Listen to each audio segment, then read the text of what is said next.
Originally, we had really started looking into going off grid and just becoming fully sustainable. And in that process, we stumbled across the Full-Time Families group. And I really didn't realize there were, thousands of families living like this. And it was kind of downhill from there. It was just within like 2 weeks of discovering that group, we bought our camper. And then we were tired of the camper and we were like, let's buy a bus. And we went out and bought a bus like a week later. So we really love seeing off the beaten path kind of places. Yeah, we don't stay in campgrounds. We're 100% off grid, so we just kind of go wherever we can. I'm Shyla. I'm Jonathan.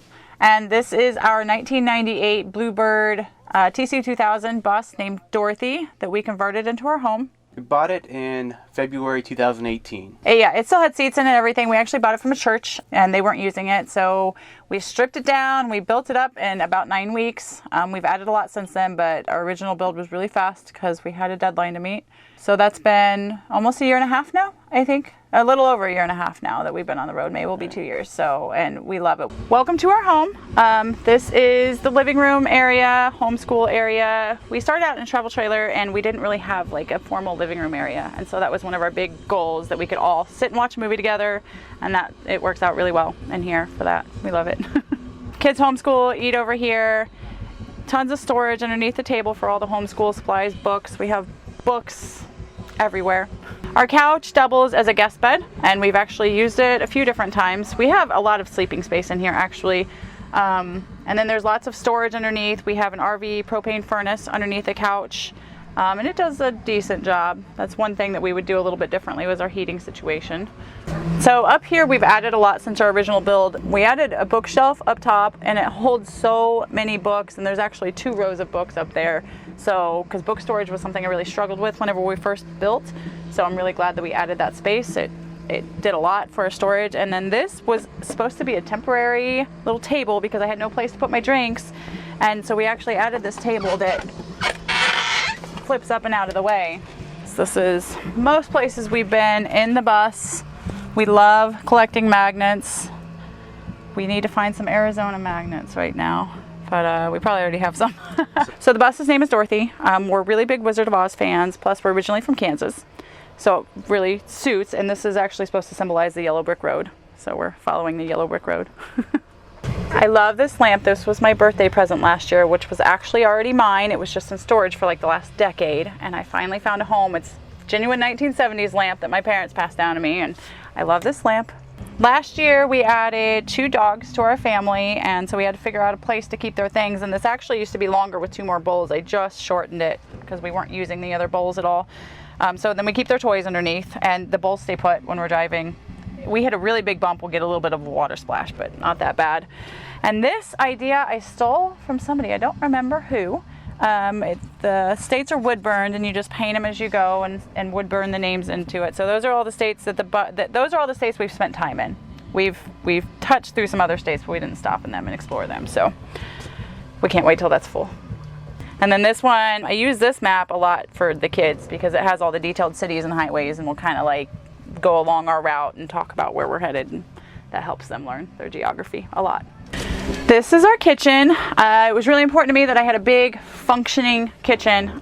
I call this a big kitchen. I'm sure some people probably wouldn't, but our travel trailer had a big kitchen and I didn't know how to move that in here, but I think we did a pretty good job. We've got a lot of counter space, plenty for what we need. A double sink was a huge deal for me. I didn't learn to do dishes in a single sink. I have no idea how, so I have to have a double sink. And apartment size gas range, oven, apartment size fridge, lots of cooking space. Like I never run out of cooking space in here.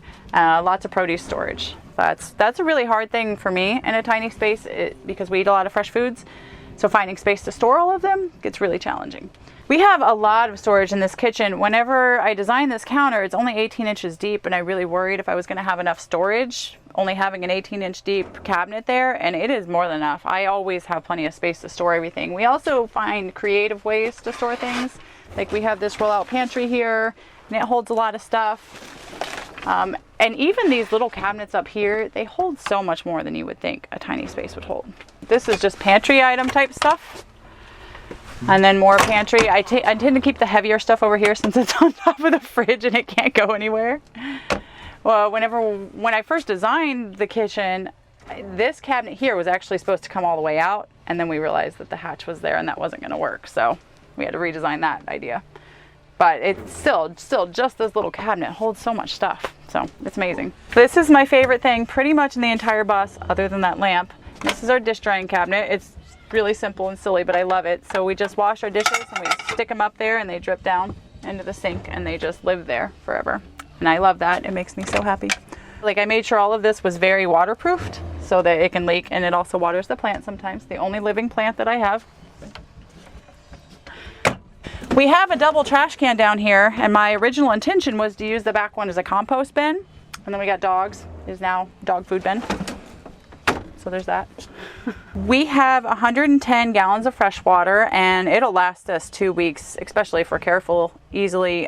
We recently added drinking water. We have a reverse osmosis filter now, and that definitely takes a bite into our fresh water, we've learned, but it's okay, it's worth it, because we're not carrying gallons of water from Walmart, so that's been very nice. So the hallway is sort of our bathroom area here. Over here, we have the shower. And it's really a pretty big shower. That was one of my husband's demands, is that we had a big shower, and it does have a shower head over here. You just can't see it. So it's plenty of shower space, and we actually have a folding pet bath that we can put out in the bottom and the kids take a bath that way. Privacy to the front for the big kids, and holds all of the towels, so it's super useful. Over here we have our poop room. Our composting toilet, or DIY composting toilet, is in there. We love it. We built it for maybe around $100. We have had no problems with smell or anything like that people ask about composting toilets. Yeah, we love it. Our composting toilet, the back compost number 2, and the pee goes down a diverter into our gray tank. So it goes in with our shower water and our dishwater and all of that. So we have a really big bin for peat moss too. That's one thing I've noticed not a lot of people have. They have very small containers of peat moss, and I would be filling that every day and it would drive me nuts. I don't get that, but so that's it for that room. Over here's our bathroom sink.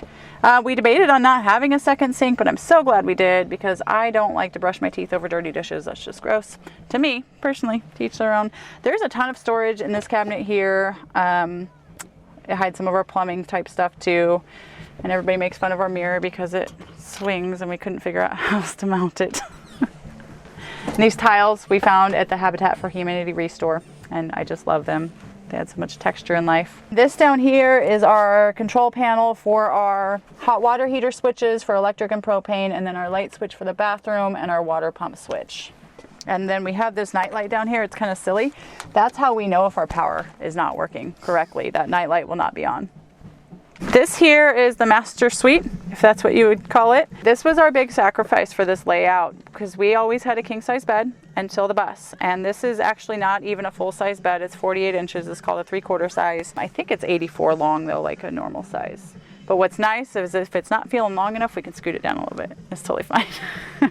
So, you know, I was worried, would that be big enough? And it's actually completely fine for both of us. And my husband's not a small person. And actually the bigger dog sleeps with us too. And over here is the master closet. It's actually, I think it was 5 feet long and 2 feet deep, 2.5 feet deep. So it holds lots of clothes, lots and lots and lots of clothes. Up here, just these simple little cabinets add so much storage. We actually have laptop holders built in, so they're like little angled shelves, so the laptops can ride there when we're driving, and they've never fallen or anything. And of course the lip for the baskets, so they don't fall, but it holds plenty. Inside here we have 4 side tables built in with little lips, so nothing falls out of there either. I love this light. This is another corny thing. I'm so easily amused. It's ridiculous. But it's just one of those, like, you just wave your hand and then the flies turn it on and off too. But I love that light. Here's, I didn't know where to store hairbrushes, so I took a little IKEA shelf and drilled some holes, and they just live there. This is my laundry basket. So when we built the bus, I wanted a trap door into one of the bays for my laundry bin, and then we got solar and the battery stole my space. So I had to build this for laundry instead, and it works really well. It swings open and the kids bag up the laundry, and it holds a ton. This is another thing I'm super glad that we built in, but this is our door to the bunk room. So we don't need it often because sound doesn't really travel back there very much, but it is nice to have. So I'm really glad that we built that in. This is our bunk room. People usually get really excited when they discover there's a whole nother room back here. This was our biggest feat in building this bus because we wanted to fit all of this in such a small space. So we built with things like angle iron instead of 2x4s and things like that to save space. And we actually have 4 bunks. So this is the 8-year-old Jackson's, and this is the 6-year-old Sadie's. This is my 16-year-old's bed, Jaden. And over here is actually my 14-year-old's bed, and it's up right now because whenever the teens aren't with us, by lifting that, we give the littles more play space, and that works out really well. And then whenever she's here, we flop it down. Normally we have her mattress stored under his bed, but not this time. So it's really an easy transition just to get her bed down whenever she's here. So this right here is the kids' closet. I don't know. So it was a real challenge to figure out how to store their clothes. So I made pull-out rods for their clothes. It's still a mess, but it's somewhat functional of a mess. So that's the hardest spot for me to organize in the entire bus is their closet. Like one of the biggest sacrifices for being on the road is that I have 2 older kids that don't want to travel with us. And so the juggle of having plenty of time for them and plenty of time on the road is probably the biggest change and challenge for me personally. My previous industry was aviation. Doesn't really work too well on the road. Mostly I found kind of my niche in building websites again, which I actually used to do a long time ago. It was one of my first jobs ever, was building websites. And about 2 years ago I picked it up again. It's been a steamroller since then. There's so many leads that come in, so many people looking for websites. So it's been able to support everything, Yeah. including the bus build. We plan on living this way forever. The bus is my happy place, so. On Instagram, you can find us at Backroads or Bust. On Facebook, we keep it more personal. I'm Shyla Jobe, Jonathan Jobe. You can just find us by searching our names. There's not many of us out there. We'll see you on the road. I've lost my flow there. Just start over then. It's weird. I love that I sit here and I get to look at the bathroom because the bathroom is so pretty. It's kind of weird, but I love it. Yeah, so, It works out. Sometimes I don't even know what state we're in. That's true. So in short, he's a web designer. International web designer. That's true too. You can learn more about our solar at youtube.com/backroadsbust. Just saying. Retard.